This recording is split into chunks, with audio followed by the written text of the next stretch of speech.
Good afternoon and welcome to Note Investing Made Easier, the podcast show. Today we have on a very special guest to the program, Grant Cardone, Mr. 10X himself. And I just gonna give you a little bio or give you a little background with my experience with Grant Cardone and all his products and services. I've attended the growth cons. I have read his books, 10X Rule, Sell or Be Sold. If you're not first, you're last. I use his daily planner, to keep focused and with what I do on, day in and day out. And I also have several mentions of Mr. Cardone in several of the books I've written.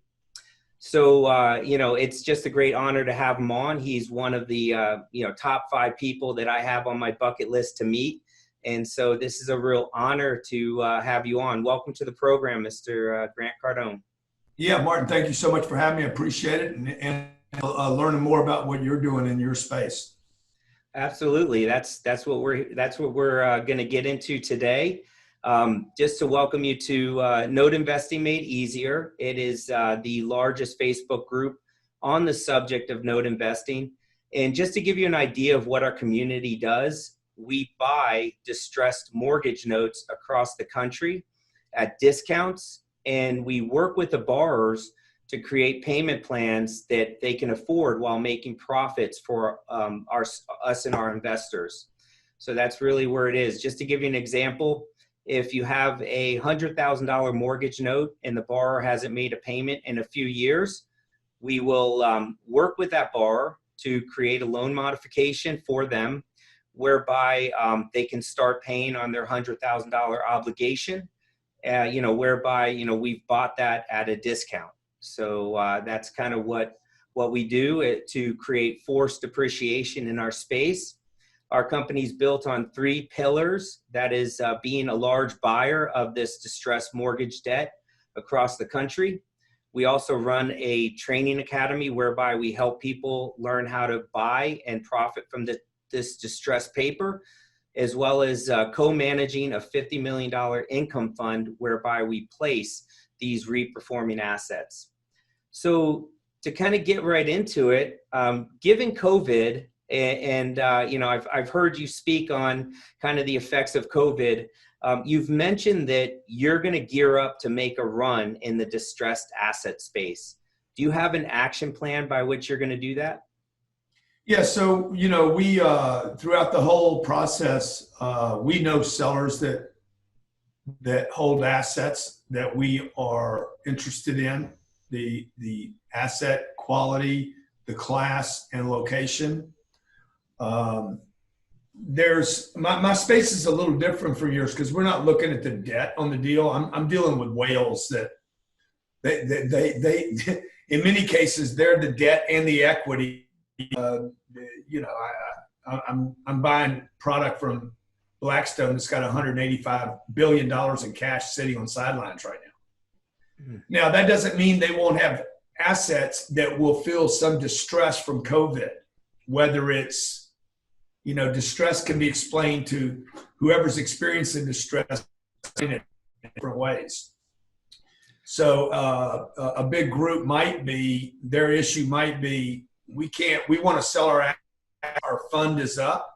This is the 5th year. We're already 3 months into it. We can't have anybody go and look at the property.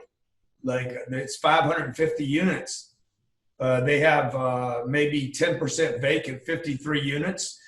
Because of the company, they can't afford to have me do due diligence on every unit.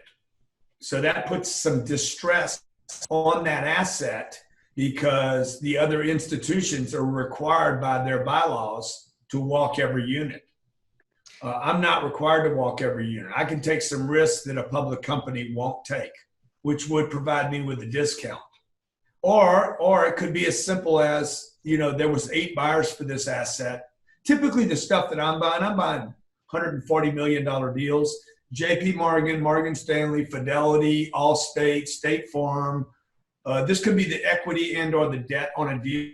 Blackstone could be on that deal. Morgan Stanley could be on the deal. Equity Residential, Amley. Like these are giant.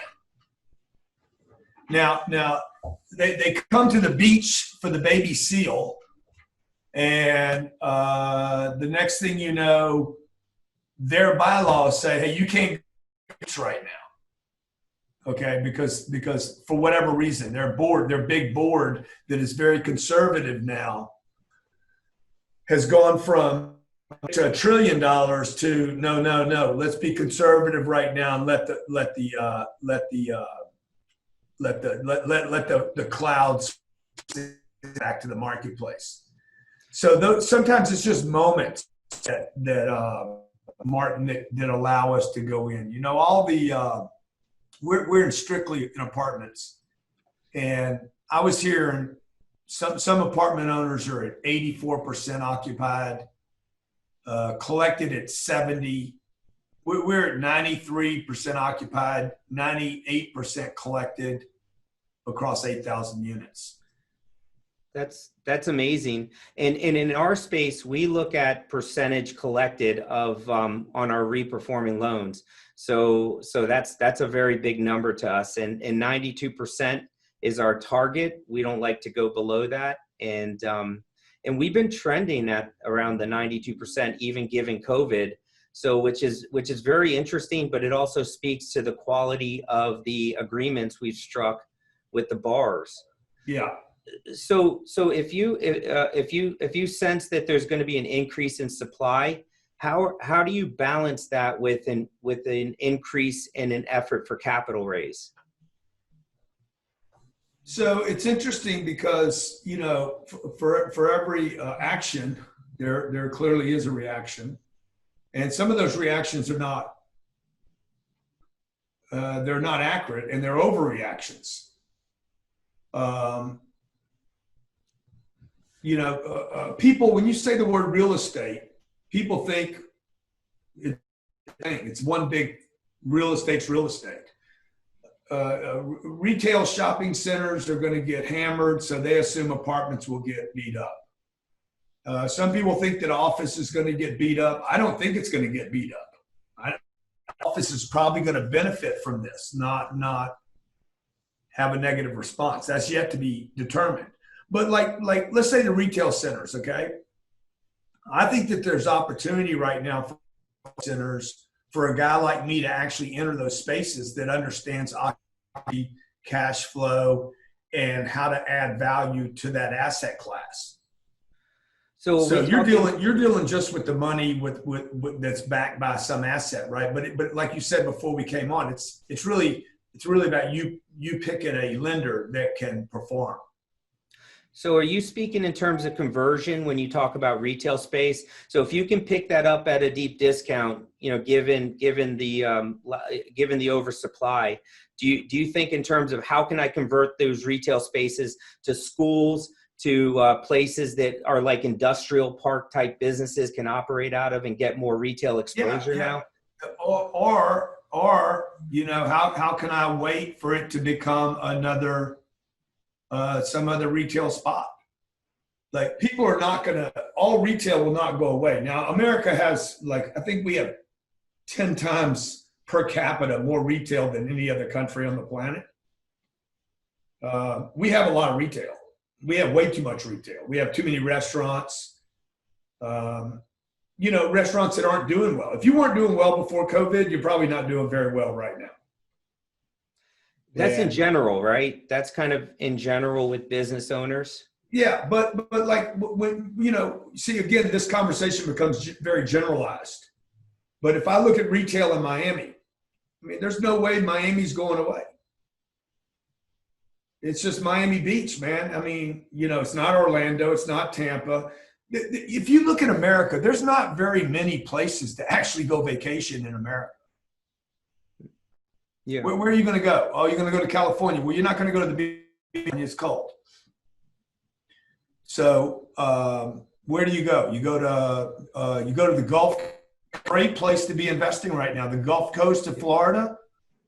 People should look at everything from Naples all the way to Destin Beach. We vacation in Destin and Sarasota. That's where we go, and we're actually relocating in 2 years to Sarasota. almost nobody knows about that. Okay. Like, you're not going to the beach. You're not going to Orlando. You're not going to Tampa. You're not going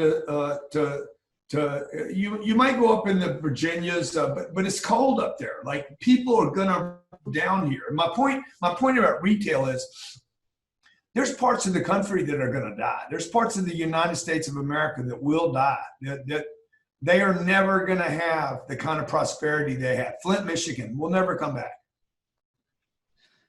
There's places around Cleveland probably going to suffer for many, many years to come. We're looking for positive migration patterns. Go back where there's negative migration, cross my fingers and make a bet. I'm not a gambler.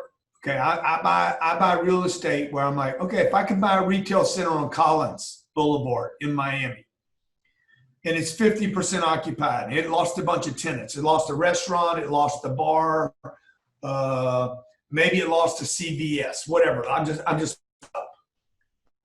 and it's 47% occupied now. It's a freaking stupid, ridiculous location. Thousands of cars pass by it every day. Well, and it cash flows 10 or 12% a year. All I got to do is start adding people slowly over time. My cash flow buys time. And at some point in the future, there. Do you think you speak a lot and you talk about it in your books and on your podcast that the emphasis on mobility, right? Renting your primary, be ready to pick up and go wherever you need, wherever the hot spot is. But given the increase in video conferencing popularity, given social media as a medium for outreach, do you think there's really a necessity to have to pick up and physically move somewhere to go and manage properties or manage investments in other markets? Well, I would definitely, I would not overplay video over personal visits. So we offered a conference here in my offices, sold out in 24 hours. We offered a second one, sold out in like 24 hours. Like people want to be with one another. We're social animals. Frankly, I would much rather meet with you and do this videos, 2 chairs, talking, than do it like, it's just a much different. We already have half of our annual 10X growth conference that you referenced earlier. It's half sold out already. We don't even have a date. Yeah. I don't even know if Mandalay Bay can take me. Okay. People want to be with people. So there's nothing like me visiting a property. There's no video that replaces that. I want to feel it. I want to see what the drive up's like. You can do a lot of that with video, but you better have a bunch of confidence. You better have a tremendous amount of confidence to be able to do that, which means you would have had thousands and thousands of properties to know that what you're seeing on video or not seeing on video. Again, we're buying a $140 million complex. It might deserve a visit. Yeah. More than a video. Absolutely. Let's switch gears to COVID. And, you've spoken on the mismanagement, government's mismanagement of how they've handled the pandemic. Do you see any opportunities for us investors given some of these missteps? How they've prolonged the closing downs in some areas, or they're, closing down businesses and doing phase. Yeah, I think if you watch the way the governments, this is why I think it's really important for people to be able to be mobile in their investing. One of the big disadvantages of a real estate investor is you typically are withheld to your geographics.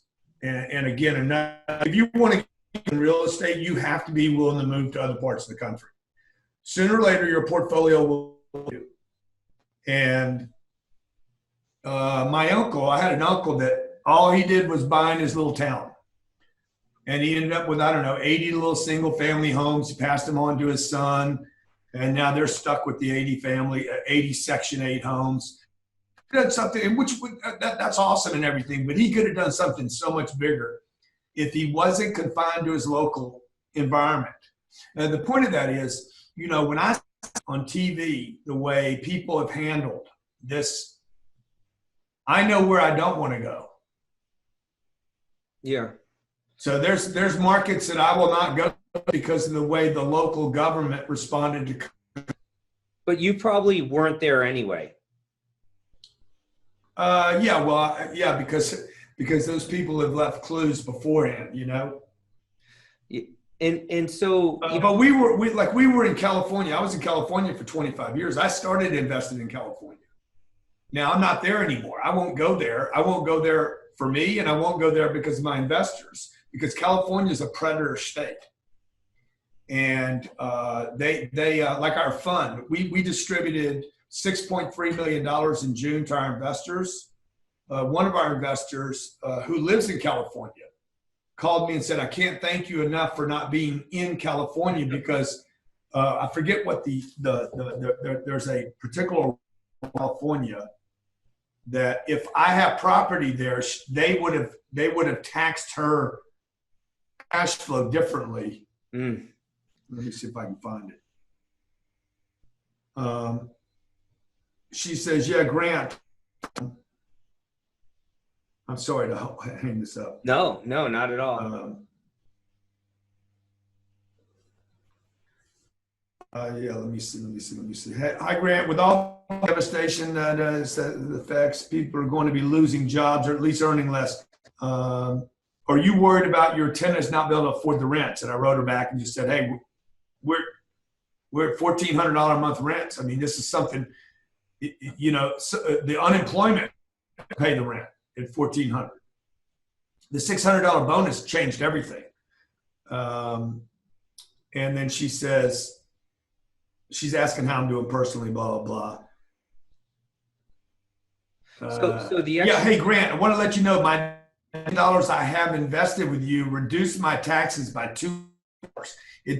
California doesn't allow bonus appreciation, but since Cardone Capital is a foreign entity, meaning we don't own assets in California, she was entitled to all the tax benefits of the depreciation because we pass all that on to our investors. Unlike some of the big funds, they don't pass on the depreciation. As a REIT, they never pass it on. We pass on all depreciation to our investors. So that basically, she got a $2 million tax deduction off of, she had a big tax payment due. And it reduced that tax payment because she had invested with me. So yeah, we stay out of California, Illinois, New York, New Jersey, all the suspects. Yeah, it's interesting in the note space. We figure that if you go based on the price, so if you're going to be in those types of markets, you're going to discount pricing accordingly, but you're buying at a deep enough discount where it's going to make it worth your while to go through the extra hoops and regulation of it all. Right. But and then we also buy in tranches. So, and sometimes it's an all or nothing trade. So you have to buy 100 mortgages. You can't cherry pick out the deal. So yeah, I understand that. You kind of make do. So and look, like those states are not going away. So when I bag on something, it doesn't mean two things. It doesn't mean, number one, it doesn't mean there's not opportunities there, and number two, it doesn't mean I won't go there and buy. I might bag on something until I beat it up enough. Yeah, and there might be a retail opportunity down the road too, as things unfold too, which it sounds like you're not in the retail space currently. No, but we are looking at retail right now as an opportunity. Kind of switching gears but staying within COVID, there's a lot of businesses that have been hammered as a result of business closures. What would be, 3 things you would tell a business owner to, as a way for them to get back on their feet and get moving? Yeah, change your business. You got to change your business up right now. So the first thing we did when COVID hit was I got my staff together and I said, hey, we're going to zero. What going to zero means is we assume we have no money. Everything is going back to basic survival, okay? We're not spending money here to crawl out of this hole. I'm not a publicly held company. I'm not offering shares. You look at some of the crazy shit that's going on. Hertz a bankrupt company and they're going to go sell shares to raise money. Insane. I'm not going to do that, okay? Because I know that that just damages people and reputations. I don't think Hertz is going to be allowed to do that anyway, but it's insane to think that you would burn through cash at a time where I just need to call enough people on the phone and generate more business. So the point of that was, number one, accept that we're in a terrible, terrible situation. Two, the only way out is to go get new business. And I don't care how hard it is. You got to run through walls, to learn how to fly, you do business. And three, you take any past business that we have, you reach into the future, see if we can pull that money forward, back toward us. So what we did was just made a list of all our assets. Customer account receivables is an asset. Mm-hmm. And we went and called those account receivables. They're not all going out of business. Very, very important to be able to appreciate at times of irrationality. And we called those, and you owe 36 months left on your contract. How about we give you 48 months and you pay for the 36 months now? And we had people that actually transacted with us like that. So we pulled future cash flow to present time, gave them something, destroyed some future possible income for getting some guaranteed cash flow now. So you just got, for the business owner right now, like, already waited too long. If you're hearing this message, you should have been doing this the last days of March. You should have been running, man. Like, So starting with the honesty, right? You have open and honest discussions with everyone involved. That's your team. And then second, you're over communicating, right? Anybody that's a prospect needs to be touched more times than they normally would be touched. And then you're thinking of creative ways to bring in additional cash flow into the company. Yeah. While you're acting broke, while you're mentally, you're broke. You're not acting it, you are broke. Yeah. Like I'm getting, my cash accounts went up through all of COVID. Every day it went up. And because I refuse to tap into that, I'm using that to buy assets. I'm not using that to fund my business. I use sales to fund my business. I use new revenue to business, okay, not to bleed out. And the other thing is on the communication, like communication means direct communication. It means speaking to someone, not sending an email. I had some of my staff that made the mistake. I said, hey, this list of people, did you contact them? Yeah, we did. Oh, really? What was the response? I haven't heard back from them. Then you didn't make contact. Contact with somebody. Sales is a contact sport. It's not an email sport. If it didn't get to you, I don't know that I made contact. So you're referring to sales as a sport, but there's a real moral angle I'm picking up from what you're saying. I mean, you feel like this is your obligation, that these people need your help. Yeah, and I'm not helping them. I'm not helping by talking to them. We all got the COVID, the thousands of COVID emails. Hey, just checking on you at these very troubling times. Wanting to touch base with you. Everybody went into what they think is communication. Email is not communication. When I'm hitting delete, your subject line alone is not communicating with me. I don't want to hear about COVID. I don't care about COVID. I have never been worried about COVID. Okay. So I know the whole world's worried about COVID. If you're dying from COVID, you're completely consumed with it. And I understand that. But you have to understand, my grandmother was not dying of COVID. I was worried about my business dying of COVID. And you shouldn't be communicating with me about your concerns. You need to communicate with me about my concerns.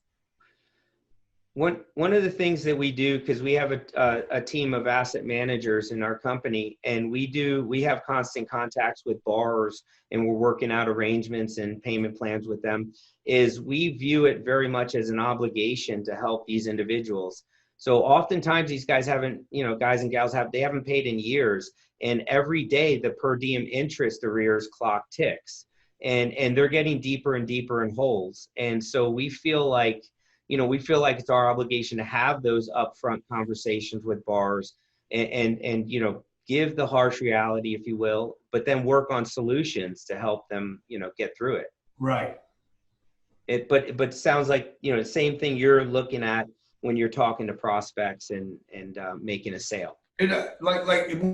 From the point, when you come from the place I'm, not just I'm here to help you, your actions should say that, right? The constant follow-up, calling up a guy back. Hey, look, I'm not going to quit calling you. Okay. I mean, if you think I'm going to stop calling you, I care about you. I care about your business. This debt's not going to go away by you not paying attention to it.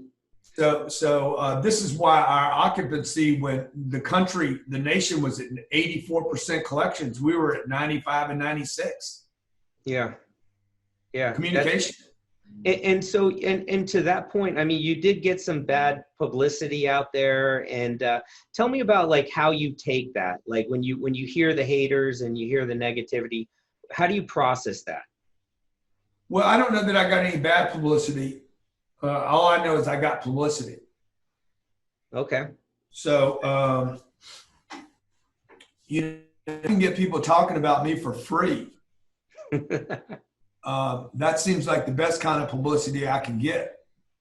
And the fact that I could get competitors to stop what they're doing and talk about Grant Cardone, to talk about my business. I mean, we had people talking about me going bankrupt.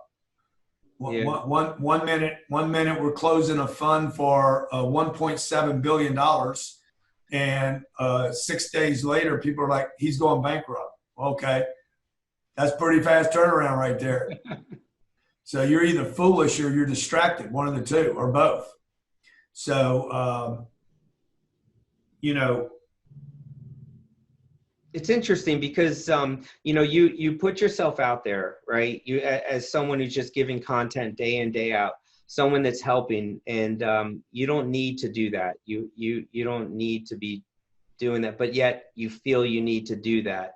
And with that comes people that want to turn that into a negative, or they spend more time figuring out how you're a bad person or how you're not doing something correct than just, seeing how that can enhance their lives, seeing how, they can use what you're saying to help them. Yeah. Well, they don't want help, right? They're not, that person wants to write something about you or I. Help is not what they're looking for. They're looking for attention that I'm getting. And they don't want me to get the attention. They want that attention. So what they do is they use my name because they can't get their own attention. So what they do is they use my name to get attention, and they try to pull me down when all they do is actually push me up. And that's why I fuck the haters. I don't hate the haters. It's just part of the game. I wrote a book called Sell or Be Sold, and the book had hundreds of misspelled words in it, the first edition. And I remember a guy writing me and said, man, you have a couple hundred misspelled words in here. He was a fan, by the way. He's like, you have hundreds of misspelled words. I'm like, how many books have you written? He says, none. I said, yeah, there you go. Yeah. Yeah. I said, bro, look, if you want to send me a spreadsheet of all the misspelled word, you really use them. I don't have time to find them. And he did. He sent me a spreadsheet of every misspelled word, every grammar correction, and we edited the book. So some people are just highly critical. I'm a highly critical person, but I tend to be critical about myself, not other people. I haven't somehow figured out how to be yet. I'm highly critical of me, and I'm extremely convinced that what I'm doing is working. Because if I wasn't, why would I be doing it? So I hear a lot of people say, Cardone, it's Cardone's way or no way. Exactly. That's the way I make work, my way. I don't know your way. So I make my way work. What am I going to do? Say, oh, I don't know. You could try it this way and that way and this way and that way. I don't try it 4 ways. I try it the way I get it to work. And then I tell people, I did this. I put 400 grand, 18 million came out of the back of this thing. Dude, like, how many times can you repeat it? I can't. I can only do it so many times. You guys should go out and do it too. with your various income streams, how do they play into each other to enhance each other exponentially? Yeah, so they all touch each other. Okay, really, like if my hand was my company's, there would be webs like Spider-Man's hand, and they all touch each other a little bit. My first business was consulting companies. I was walking out cold calling customers. I did not know it would be a business later. And then it started a second business. After I consulted, the second business picked up the business and went in and they did long-term care for this company. The money that came from those two companies ended up buying real estate. Now it's morphed into social media. When social media came around, we started telling people about conferences, and the conferences got bigger and bigger. Now when they come to the conference, we sell them consulting, coaching, and ultimately we want them to invest with us in Cardone Capital. Once they invest with Cardone Capital, then they're going to go back and buy all my products again. Terrific. Mr. Cardone, I'm going to let you go. I want to thank you so much for this time. And there will be a time when we'll do it in person. Dude, I can't wait. Okay. I appreciate everything you're doing. Thank you so much for taking an interest. Thank you very much. Take care, everyone. Thanks, Mark.